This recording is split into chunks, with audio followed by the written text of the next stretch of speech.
نحمده ونصلي على رسوله الكريم أما بعد فأعوذ بالله من الشيطان الرجيم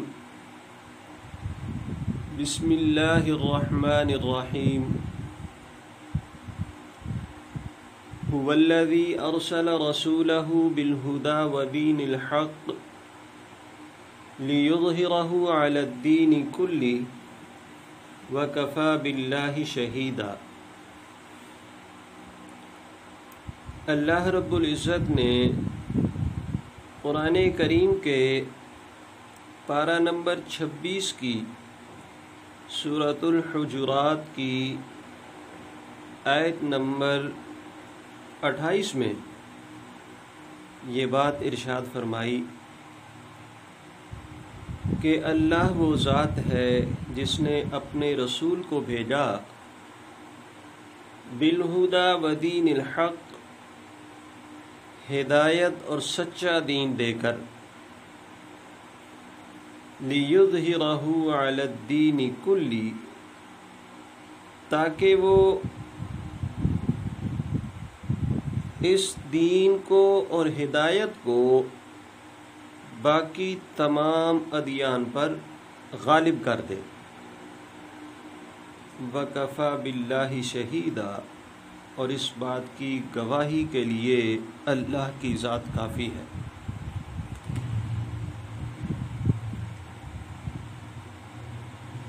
اللہ رب العزت نے آپ صلی اللہ علیہ وسلم کو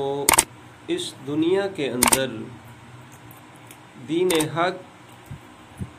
یعنی دین اسلام کو غالب کرنے کے لیے بھیجا۔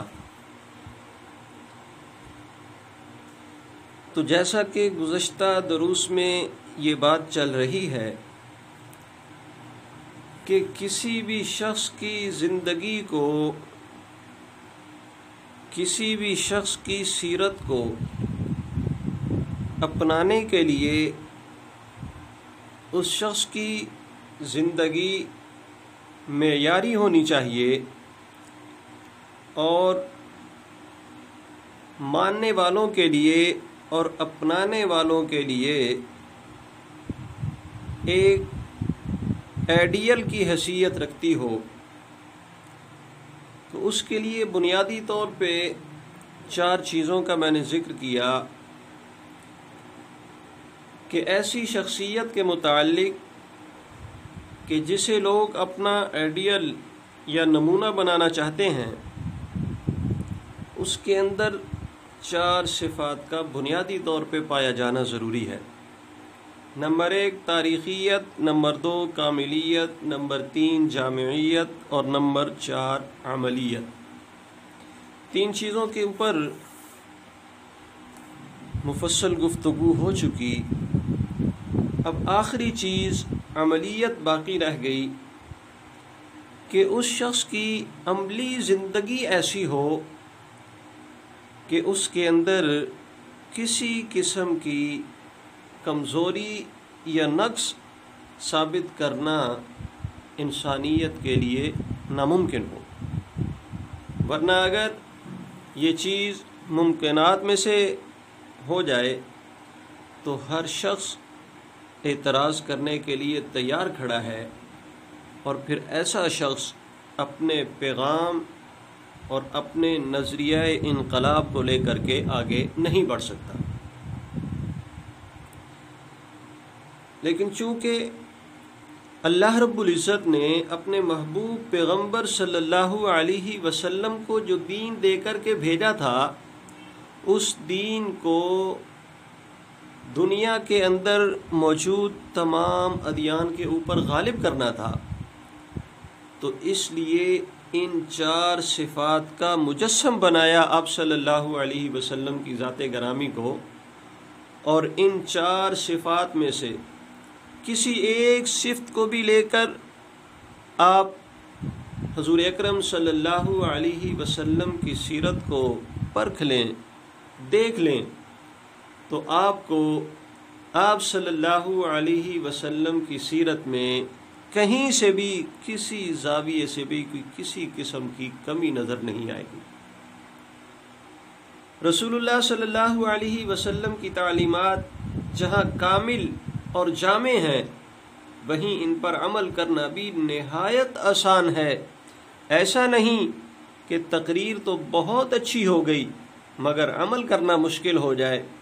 رسول اللہ صلی اللہ علیہ وسلم جو بات کر رہے ہیں خود اس پر عمل کرنے میں بھی سب سے آگے ہیں۔ رسول اللہ صلی اللہ علیہ وسلم اگر لوگوں کو نماز کی پابندی کا حکم کرتے ہیں اور اس کی اقامت کی ترغیب دیتے ہیں اقامت کی، تو خود اقامت صلاۃ میں سب سے آگے ہیں۔ لوگ 5 فرض پڑھ رہے ہیں تو رسول اللہ صلی اللہ علیہ وسلم تہجد، اشراق، چاشت اور اوابین کی بھی پابندی فرماتے ہیں۔ عام لوگوں کے ساتھ تہجد کی فرضیت ساقط ہو گئی، لیکن آپ صلی اللہ علیہ وسلم اس کیفیت سے تہجد کی نماز پڑھتے تھے کہ اس کے حسن اور طول کے بارے میں پوچھیے مت، کہ رسول اللہ صلی اللہ علیہ وسلم اس حد تک اہتمام کرتے کہ آپ کے قدم مبارک میں طول قیام کی وجہ سے ورم آ جایا کرتے تھے۔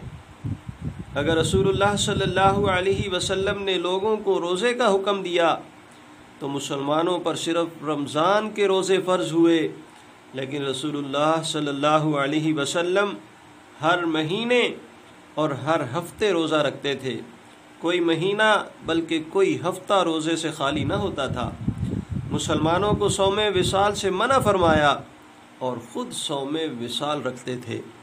اگر مسلمانوں کو خرچ کا حکم کیا تو ایک خاص مقدار میں باقی اپنے پاس رکھنے کی اجازت دی، جبکہ خود سب کچھ خرچ کر دیا۔ نہ آپ نے خود اور نہ ہی رسول اللہ صلی اللہ علیہ وسلم کے گھر والوں نے دنیا کے سامان جمع کرنے کا ماحول بنایا۔ حضرت عبداللہ بن عباس رضی اللہ تعالی عنہما فرماتے ہیں کہ رسول اللہ صلی اللہ علیہ وسلم ہم میں سے سب سے زیادہ سخی تھے۔ کسی مقروض شخص کا انتقال ہو جاتا تو اس کا قرض جناب نبی کریم صلی اللہ علیہ وسلم اپنے ذمہ لے لیتے تھے۔ تو اس اعتبار سے آپ صلی اللہ علیہ وسلم کی زندگی عملیت کے معاملے میں عملی اعتبار سے بھی کامل تھی۔ اس کے اندر کسی قسم کی کوئی کمی اور کسی قسم کی کوئی سستی اور لاپرواہی واقعی نہیں نظر آئے گی۔ تو بہرحال سیرت طیبہ کے اہداف میں سے اگر آپ لوگ یہ چیز دیکھنا چاہیں کہ ہمیں کس طریقے سے آپ صلی اللہ علیہ وسلم کی سیرت کو پڑھنا ہے اور پھر اسے لے کر کے آگے دنیا کے کونے کونے تک اسے پہنچانا ہے، تو 4 چیزوں کو بطور خاص آپ صلی اللہ علیہ وسلم کی ذاتی زندگی کے اعتبار سے آپ کو نظر میں رکھنا ہوگا۔ سب سے پہلے نمبر پہ آپ صلی اللہ علیہ وسلم کی سیرت طیبہ سے واقفیت حاصل ہو آپ کو، اور اس کا فائدہ یہ ہوگا کہ سیرت طیبہ سے واقفیت علمیت سے عملیت کی جانب ایک سفر ہوگا، جس میں آپ کو اس سفر پہ چلنا آپ کے لیے آسان ہوگا۔ دوسری چیز، دین اسلام کو سمجھنے کے لیے بنیادی ماخذ سیرت اور سنت ہے، یعنی اگر آپ دین اسلام کو سمجھنا چاہتے ہیں تو آپ صلی اللہ علیہ وسلم کی سیرت اور سنت کو سمجھیں۔ اور تیسرے نمبر پہ اتباع سنت کا عملی نمونہ اگر آپ دیکھنا چاہتے ہیں تو آپ حضرات صحابہ رضوان اللہ تعالی علیہم اجمعین کے حالات زندگی کو پڑھیں، اس سے واقفیت کا ہونا ضروری ہے۔ اور پھر اگر آپ یہ چاہتے ہیں کہ اللہ کے نبی صلی اللہ علیہ وسلم جس دین کو لے کر کے آئے اور جس کے متعلق اللہ نے اعلان کیا لِيُظْهِرَهُ عَلَى الدِّينِ كُلِّهِ، کہ اس دین کو تمام ادیان کے اوپر غالب کرنا ہے، تو پھر اس کے غلبے کے لیے آپ نے جو کوشش کرنی ہے، اس کوشش سے پہلے آپ کو آپ صلی اللہ علیہ وسلم کی سیرت طیبہ کو سمجھنا ہوگا۔ جب آپ صلی اللہ علیہ وسلم کی عملی زندگی آپ کی سمجھ میں ہوگی تو اس دین کو آگے دوسروں تک پہنچانا آپ کے لیے آسان ہوگا۔ تو بہرحال ہر اعتبار سے آپ صلی اللہ علیہ وسلم کی زندگی ہی آپ کے لیے نمونہ ہے۔ جب تک آپ صلی اللہ علیہ وسلم کی زندگی سے مکمل طور پہ آپ کو واقفیت حاصل نہیں ہو جاتی، تب تک آپ دین اسلام کو دوسروں تک پہنچانے میں اور دین اسلام کو دوسرے ادیان پر غالب کرنے میں ناکام نظر آئیں گے۔ جب آپ کو اپنے محبوب نبی جناب نبی کریم صلی اللہ علیہ وسلم کی سیرت طیبہ سے مکمل واقفیت حاصل ہوگی اور مکمل طور پہ آپ اس بات کو جانتے ہوں گے، تو پھر کسی کے ساتھ بھی بات کرنے میں آپ کو کسی موڑ اور موقع کے اوپر دشواری کا سامنا نہیں کرنا ہوگا۔ تو اس لیے ہمارے نبی حضرت محمد صلی اللہ علیہ وسلم اللہ کے محبوب اور آخری پیغمبر ہیں، اور آپ صلی اللہ علیہ وسلم کی ذات گرامی، آپ صلی اللہ علیہ وسلم ہمارے لیے ایک نمونہ کی حیثیت رکھتے ہیں۔ اور جو بنیادی 4 باتیں میں نے بیان کی کہ آپ صلی اللہ علیہ وسلم ان 4 باتوں کے اندر، 4 صفات کے اندر صرف کامل ہی نہیں بلکہ اکمل ہیں، صرف مکمل ہی نہیں بلکہ اللہ رب العزت نے آپ صلی اللہ علیہ وسلم کو وہ شان عطا کیا کہ نقص نکالنے والے تو اس دنیا سے رخصت ہو گئے، لیکن آپ صلی اللہ علیہ وسلم کا نام نامی اور ذات گرامی قیامت کی صبح تک کے لیے باقی ہے اور باقی رہے گی۔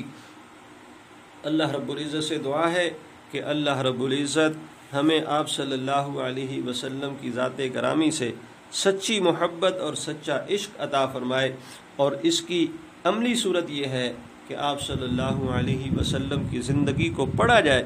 اسے سمجھا جائے اور اس کے مطابق عملی زندگی گزاری جائے۔ اللہ رب العزت عمل کرنے کی توفیق عطا فرمائے۔ وآخر دعوانا ان الحمد للہ رب العالمین۔